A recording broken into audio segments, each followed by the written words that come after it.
Hello friends, I am Hare Krishna, your friendly real estate adviser.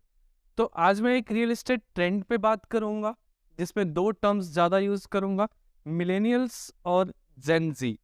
जेन जी वो हैं जो 1996 के बाद बॉर्न हुए थे, बेसिकली फेसबुक, ट्विटर, ऑरकुट जो पहले स्क्रैप्स लिखते थे उनको यूज़ करते हुए बॉर्न हुए हैं, बड़े हुए हैं। और मिलेनियल्स वो हैं जो 1981 से 1995 तक बॉर्न हुए हैं। इनके चॉइसेस और ये हमारी रियल एस्टेट इन्वेस्टमेंट को कैसे इम्पैक्ट करेंगे, उसके रिटर्न्स को कैसे अफेक्ट करेंगे, इनके चॉइसेस क्या हैं, इनके अकॉर्डिंग हमें क्या करना चाहिए, इन चीज़ों पर बात करेंगे। अगर आप इस चैनल पर नए हैं तो प्लीज़ मेरा चैनल सब्सक्राइब करें।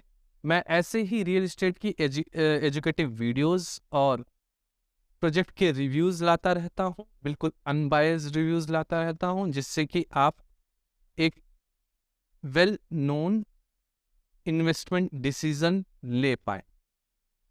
तो रियल एस्टेट की इकोनॉमी के बारे में बात करते हैं। पहले अगर रियल एस्टेट अच्छा कर रहा होता है तो ऑब्वियसली कंट्री की इकोनॉमी भी अच्छी कर रही होती है। मैं 2-3 कंट्रीज़ का एग्जांपल लेकर के इन चीज़ों को एक्सप्लेन करूंगा। Singapore, China, may be England as well, और इंडिया तो हमारा बेस ऑफ द डिस्कशन है ही।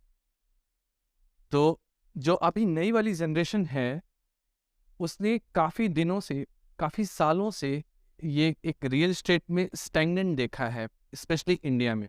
जो 2007 की जो क्राइसिस थे रियल एस्टेट के, और 2016 में जो स्पेशली नॉर्थ इंडिया में जो काफ़ी रियल एस्टेट के घोटाले हुए, प्रोजेक्ट्स लॉन्च तो हुए लेकिन प्रॉपर रेगुलेशन ना होने की वजह से वो प्रोजेक्ट फंस गए। कई बार ऐसा भी हुआ कि उन्होंने भी पैसे लगाए और वो उनके पैसे डूबे भी। कई केसेस में रेरा ने एक डिसीजन लिया, पेनाल्टीज ठोकी बिल्डर्स पर, बट ये हार्डली 10 से 15% थे, बाकी 80 to 85% अभी भी झेल ही रहे हैं। तो जो इनसे बच गए हैं वो अभी भी इन्वेस्ट कर रहे हैं, बट हाँ, उनके लिए भी मेरा एक सजेशन है कि अब रेरा है, जितना पहले रिस्की हुआ करता था उतना अब रिस्की नहीं है ऐसा इन्वेस्टमेंट लेना। बट हाँ, अंडर कंस्ट्रक्शन प्रोजेक्ट में अगर आप सेल्फ यूज़ के लिए जा रहे हैं तो मैं बिल्कुल मना करता हूँ। इस पर मैं एक डिटेल्ड वीडियो लाऊंगा। अभी टॉपिक पर वापस आते हैं। तो कोविड की वजह से रियल एस्टेट में काफ़ी बूम आया। जब कोविड चल रहा था तो जो ऐसे फैमिलीज जो रेंट पर रह रही थी, कैपेबल थी वो प्रॉपर्टी खरीदने के लिए, बट कोविड की वजह से उनको एक अलग नज़रिए से देखा गया। अगर उनको कोविड होता था तो उन्हें होटल में जाके रहना पड़ता था। ऐसी चीज़ें हुई थी जिसकी वजह से एक डिमांड रेज हुई कि क्यों ना अपना ही घर खरीदा जाए जब पैसा है भी। तो इक्विटी को लिक्विडेट करके उन्होंने इन्वेस्ट किया रियल एस्टेट में, जहाँ से कि रियल एस्टेट में एक बूम आया, जो कि मैं एटलीस्ट 2025-26 तक तो ये बूम देखता ही हूँ। ये ऐसे ही रैली चलेगी। 26 के बाद हो सकता है एक और 4 साल तक के लिए एक स्टैग्नेंसी आए, बट आएगा ज़रूर। 2021 में ये मार्केट तकरीबन $1 बिलियन का था, और जो कि हम 2030 तक एक्सपेक्ट कर रहे हैं कि ये $1 ट्रिलियन तक का होगा। मतलब 1.5 ट्रिलियन रुपीस से हम $1 ट्रिलियन तक चले जाएंगे। तो ये बहुत बड़ा जंप है। और अब हाँ, अब पहले क्या डिसीजंस लोग प्रेफर क्या करते थे, प्रेफरेंसेस क्या थे, अब क्या है, इस पर भी बात कर लेते हैं। पहले रियल एस्टेट में लोग कम इन्वेस्ट कर रहे थे, अगर इन्वेस्ट कर भी रहे थे तो अपना सब कुछ नहीं दे रहे थे उसमें, मे बी अपनी जो सेविंग्स है उसका 40-50-60% के आसपास ही दे रहे थे। इन्वेस्टमेंट की बात कर रहा हूँ। सेल्फ यूज़ में लोग तब भी टच कर रहे थे, आज भी कर रहे हैं। पहले डिमांड थी कि उनका जो वर्क प्लेस है उससे प्रॉक्सिमिटी क्या है, कितना दूर उनका घर है उनके ऑफिस, ये बहुत ज़्यादा मैटर करता था। कॉम्पैक्ट होम की डिमांड थी, क्योंकि लोग जनरली बाहर ज़्यादा टाइम स्पेंड करते थे, बट जब से कोविड आया है उन्होंने घर के अंदर रहना, एंजॉय करना, नेटफ्लिक्स देखना एक मिडिल क्लास या सर्विस क्लास ने सीख लिया है। अब उनको डिमांड होती है एक बड़े घर की, स्मार्ट होम की, ऑफिस से कितना करीब है अब ये मैटर नहीं करता, बट कनेक्टिविटी बहुत मैटर करती है कि हाँ वो 20 मिनट 25 मिनट इवन आधा घंटा भी ड्राइव कर सकते हैं, बट उन्हें बहुत ज़्यादा ट्रैफिक लाइट्स नहीं चाहिए। घर से थोड़ा दूर जा सकते हैं किसी भी ग्रीन एरिया में, उनको ये प्रेफरेंस है, बट वो हॉच-पॉच वाली जगहों पर नहीं रहना चाहते, किसी मार्केट के बिल्कुल बीच में नहीं रहना चाहते, कई बार तो शहर के बिल्कुल बीच में नहीं रहना चाहते, क्योंकि उनको बड़े घर चाहिए, तो उनका बजट भी लिमिटेड होता है, तो वो जनरली जो मेन सिटी सेंटर है उससे बाहर चीज़ें देखते हैं। एक रिपोर्ट के मुताबिक जो मिलेनियल्स हैं वो तकरीबन 50% कंट्रीब्यूट कर रहे हैं। ये इतना बड़ा कंट्रीब्यूशन है एक मिलेनियल के हिसाब से देखा जाए तो। पहले सिर्फ रिटायरर्स या 50+ वाले लोग जो हुआ करते थे वो रियल एस्टेट में ज़्यादा इन्वेस्ट करते थे, बट इसका रीज़न क्या है कि इतने सारे मिलेनियल्स क्यों एंटर कर रहे हैं? क्योंकि होम लोन की जो रिचेबिलिटी है वो बढ़ी है। इस वजह से लोग जो चीज़ अफोर्ड नहीं कर पाते उसमें भी इन्वेस्ट कर बैठते हैं। ये एक खास ट्रुथ है। अभी आपने 5-6 महीने पहले एक न्यूज़ सुना होगा चाइना से कि वहाँ की एक बहुत बड़ी रियल एस्टेट कंपनी थी, एवरग्रीन शायद, मुझे एग्जैक्टली अगर नाम याद हो तो, वो डूबी थी। अच्छा, वो कितनी बड़ी कंपनी थी मैं उसका एक आपको अंदाज़ा दे देता हूँ।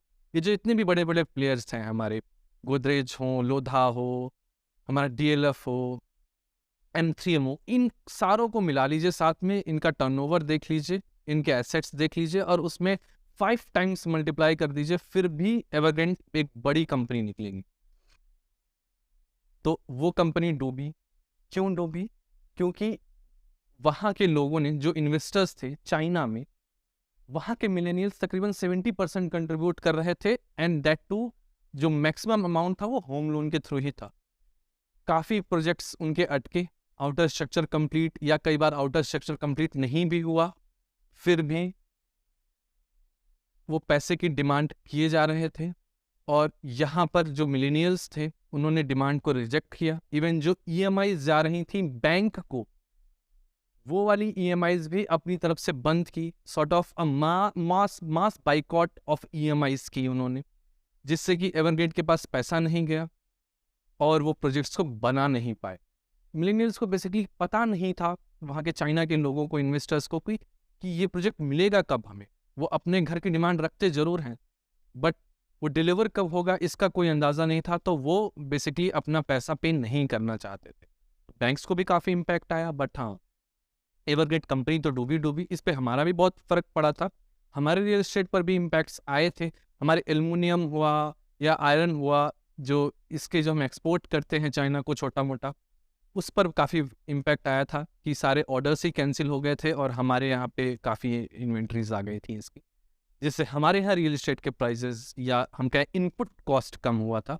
बट हाँ, ऑब्वियसली उसका एंड यूज़र पर कोई इम्पैक्ट नहीं पड़ा, क्योंकि बिल्डर आराम से वो ले लेता है मार्जिन अपना बढ़ा लेता है। तो यहाँ पर होम लोन, यहाँ पे भी यही केस है इंडिया में भी, कि होम लोन पर लेने वालों की जो संख्या है वो बहुत ज़्यादा है।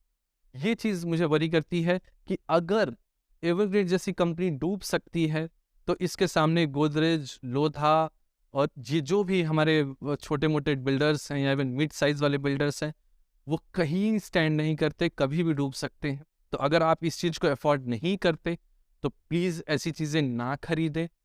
अगर आप अफोर्ड करते हैं तो ऐसी चीज़ें खरीदें जहाँ स्मार्ट होम सोल्यूशन हो, बहुत सारी एमिनिटीज़ हो, एक लग्जरी वाली फीलिंग आए, ग्रीनर एरिया में हो, कनेक्टिविटी बेहतर हो, एक बड़ा घर हो। इसमें और भी सारी चीज़ें हो सकती हैं, कई चीज़ें हो सकती हैं जो बिल्डर्स बेसिकली रेज करते हैं। 1-2 एग्जांपल ले लेता हूँ मैं, जैसे बॉर्निंग कोट हो गया आपका, smart home solution, 3 tier security, locker room, guest room के लिए अलग अलग गेस्ट रूम में सुविधा देना उनको, वो वाली बुकिंग भी ऐप के थ्रू ही कर देना। तो इस तरीके की जो सुविधाएं हैं, इसका डिमांड मिलेनियल्स में बहुत बढ़ेगा। मैंने जेनजी का भी बात किया था। जेनजी अब वो हैं जो बिल्कुल नए मार्केट में आ रहे हैं, तो उनको रीच आउट करने के लिए मैं बिल्डर्स को एक सोल्यूशन दूंगा कि वो थोड़ा टेक सेवी हो जाए। एक VR के थ्रू पूरा घर दिखाना, भले आप अपना जो बना करके लेट्स से 2 BHK या 3 BHK का सैंपल घर बनाते हो, वो आप भले ना बनाओ, बट हाँ एक वीआर के थ्रू सारी फीलिंग दे दो इस टेक सेवी सेगमेंट को। तो जो अपकमिंग प्रोजेक्ट्स हैं उनको टेक सेवी रखो आप। तो आपका जो सैम्पल हाउस सैम्पल अपार्टमेंट बनाने का जो खर्चा था वो भी कम होगा, और आप जब वीआर पे मूव करेंगे तो उसकी इंफ्रास्ट्रक्चर कॉस्ट ज़रूर आएगी, बट वीआर की रीयूजेबिलिटी बहुत अच्छी होती है। तो आप वही सेम जो कॉन्सेप्ट हैं वो आप अपने अपकमिंग प्रोजेक्ट्स में भी ला सकते हो। तो हाँ, एक वन टाइम इन्वेस्टमेंट ज़्यादा होगा, टेक्निकल काम है, बट ये उन्हें बहुत पसंद आएगा। और 96 वाले अब मार्केट में एंटर कर रहे हैं, उनके लिए लोन की रिजिबिलिटी और भी ज़्यादा इजी हो गई है, तो वो और भी ज़्यादा परचेजिंग करेंगे। और जेन जी के पास पैसा बहुत होगा, इनके पास मल्टीपल इनकम सोर्सेज होंगे। सारे जेन जी निठल्ले नहीं होते, sorry to use this word. बहुत ऐसे हैं जो मिलेनियल से भी और जेन वाई से भी स्मार्ट हैं, स्मार्ट डिसीजंस लेने की कैपेबिलिटी रखते हैं। कई बार तो मैं अपने जूनियर्स को देखता हूँ तो मुझे वो ज़्यादा स्मार्ट लगते हैं, ज़्यादा इंटेलिजेंट लगते हैं मेरे से। बट हाँ, experience is where they lack and they will get by the time. तो अगर आपको ये वीडियो अच्छी लगी हो, अगर इस ट्रेंड से रिलेटेड आपकी कोई क्वेरी हो, तो feel free to write down it into the comment box. I will answer, और if required I will make another video on it. अगर आप मेरे चैनल पर नए हैं तो मैं ऐसे ही रियल इस्टेट के एजुकेटिव वीडियोस, रिव्यूज़ वगैरह लाता रहता हूँ, जिससे कि मैं आपकी रियल इस्टेट की डिसीजन को और बेहतर बना सकूँ और बेहतर रिटर्न्स दिला सकूँ। तो आशा है कि आपको ये वीडियो अच्छी लगी। अगर हाँ, तो please give it a like and subscribe to my YouTube channel. Thank you.